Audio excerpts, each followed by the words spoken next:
My mom saw the one that was like, well, that was fuckery. She's like, Casey! God, Mom, I'm sorry. I didn't edit it. It's only the third time I've ever said fuck in my life.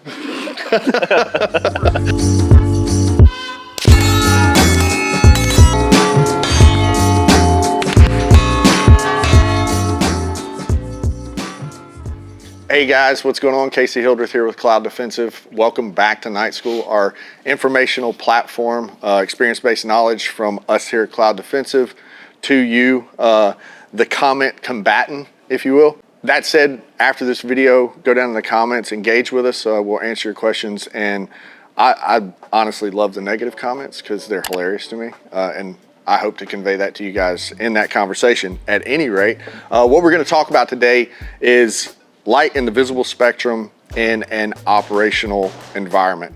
When we use it, when we don't, from my experience.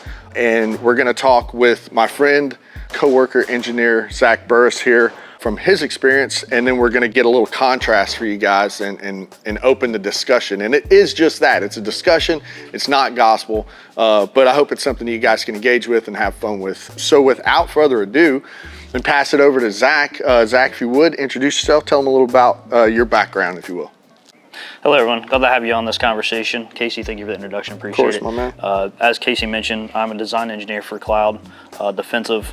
I've been in the industry for 8 years, working for multiple different companies. Had the capability to take flat range and CQB courses, and I carry probably a different perspective and/or experience utilizing white light in certain applications and how that operation works than what Casey does. So from there, if you want to take it, Casey. Yeah, man. So I would like to take a second and just kind of highlight the fact that the majority of the employees within Cloud Defensive are continuously out on a flat range, seeking training opportunities. It's something that we take seriously. So we are, in fact, the end user. And we do that in order to troubleshoot and improve upon the product and deliver the best that we can to you guys. But that being said, I digress a little bit, but let's talk about my experience as it pertains to white light in my line of work. So in the beginning, we didn't even have white lights on our rifles because I'm old, I'm archaic. But as the conflict persisted, we started adding enhancers to the tools. Therefore, the training was enhanced.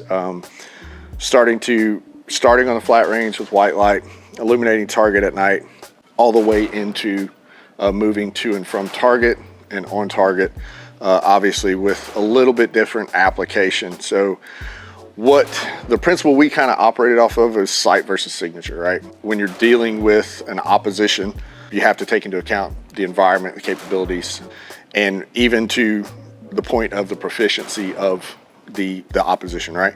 So that being said, we use white light pretty sparingly. We want to maintain that surprise, obviously. So in the application that we used it in the house, we used it relatively sparingly until sector was secure. Then we come back. Obviously, everybody knows we're there, but we've got everything locked down. We're using white light in there. There are specific cases in my experience that you have to have a ID on that target to ensure that target's a threat. We talked a little bit about the custody of having custody of every single round that comes out of this thing previously, but that's inherent across the board when you're using this tool. So that being said, pretty limited, but your perspective on it taken is like, I'm spoiled. We had the ability to operate inside of the IR spectrum when we had the tools to do that, even so far as to adding risers to our rifle and night vision capable optics on both rifle and pistols. So that said, I'd like to hear a little bit about how you guys have used it in the house, moving to and from target, and what the application and the advantages and disadvantages to that are. Okay. I think one of the first questions I have as far as your usage in the military, and I think it's maybe something that I learned as well starting out, is you guys typically use the momentary operation, not a constant operation for that light. Correct, man.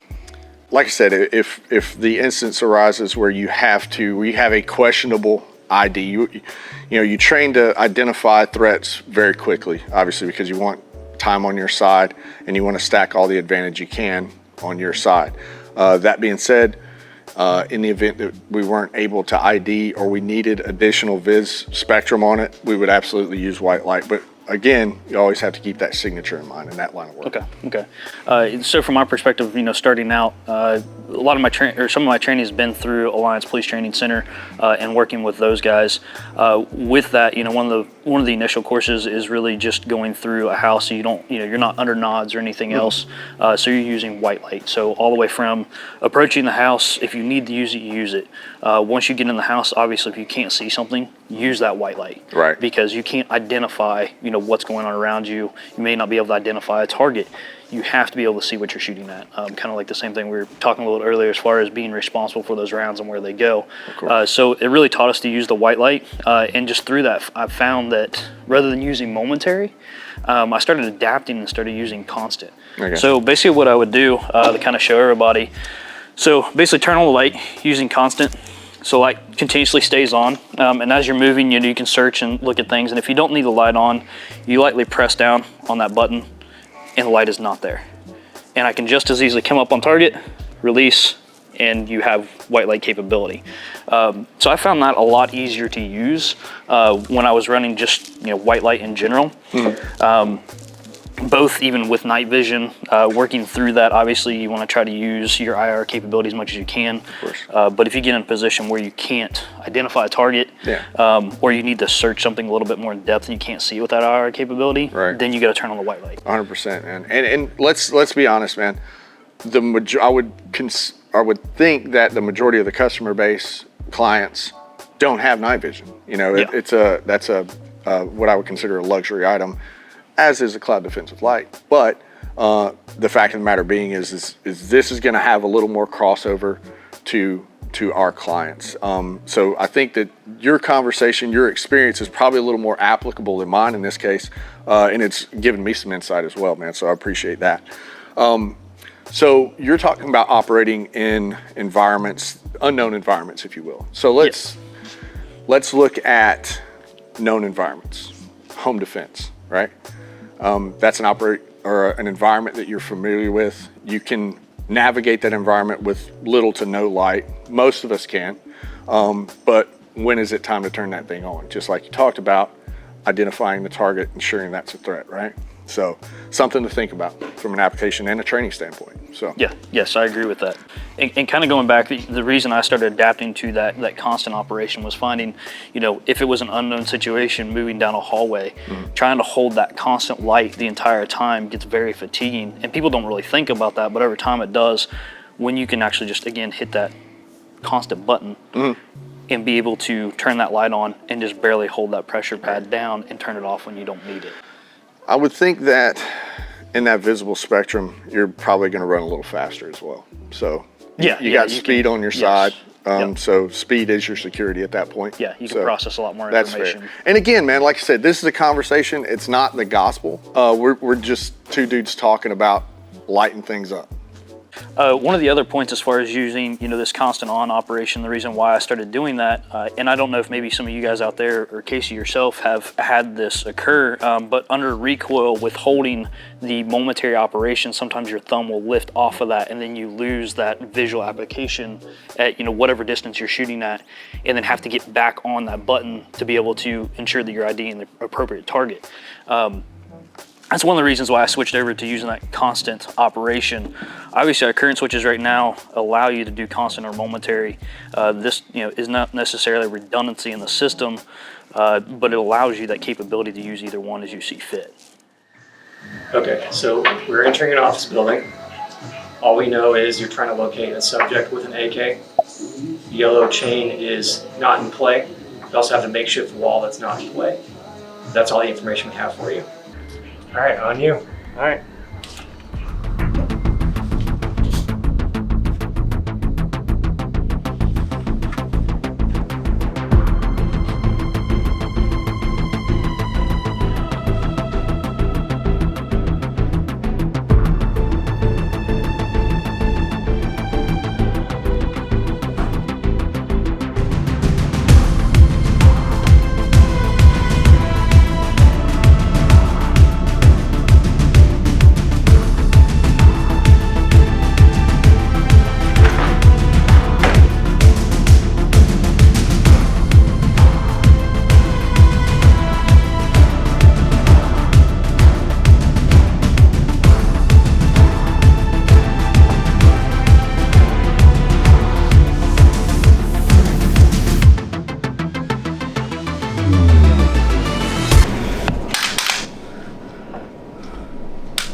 sexy sex doll.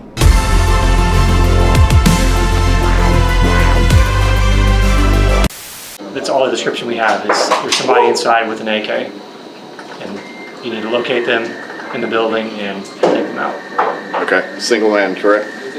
Yes, sir. All right.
So I took that a lot different than you did. Probably the same. Probably I would say about the same pace as you.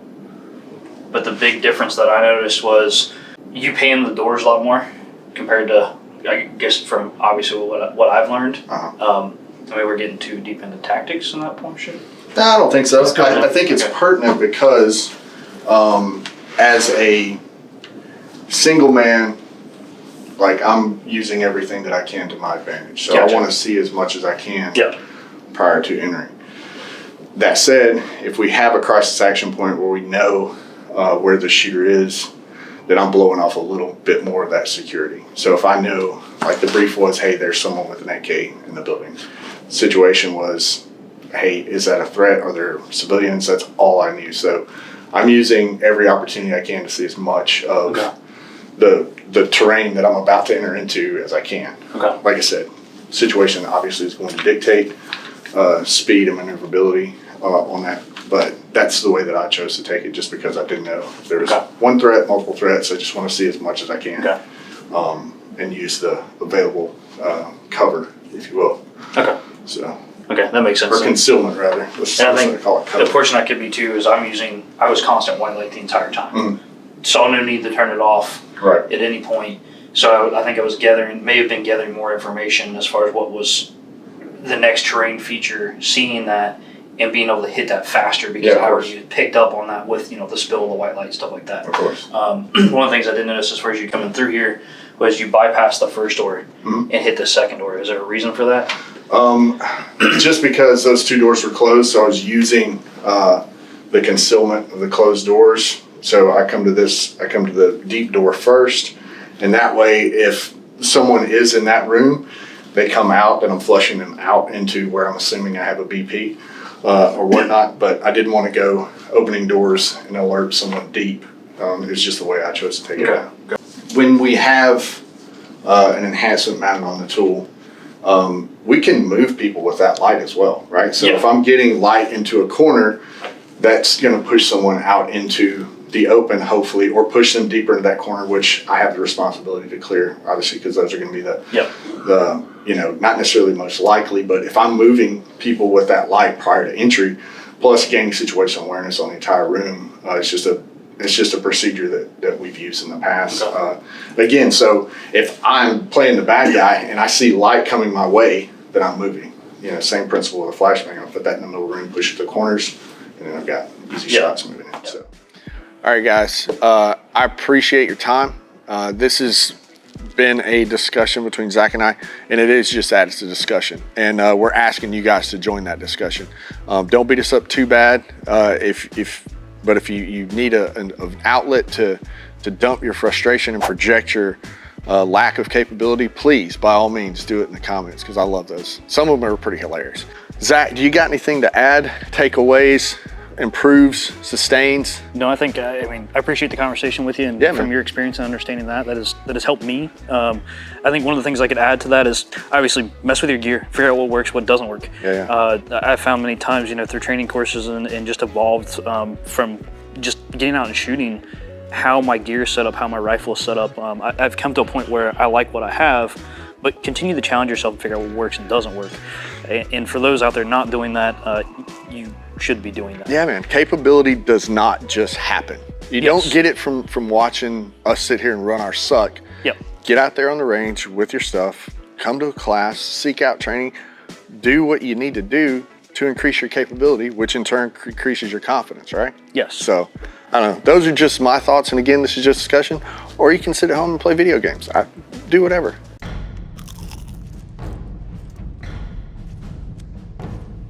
If you guys would, like and subscribe for more content like this, and we'll see you guys on the next one. Yeah. Casey, thank you for your time. Thank you for your insight as well, and look forward to the next one, hopefully. For sure, my man. Turn it off. You're not constantly trying to hold a momentary, but it's all just, again, boils back down to training. Yeah, like my way wasn't better. It was just different in a better way, Yeah. I got you.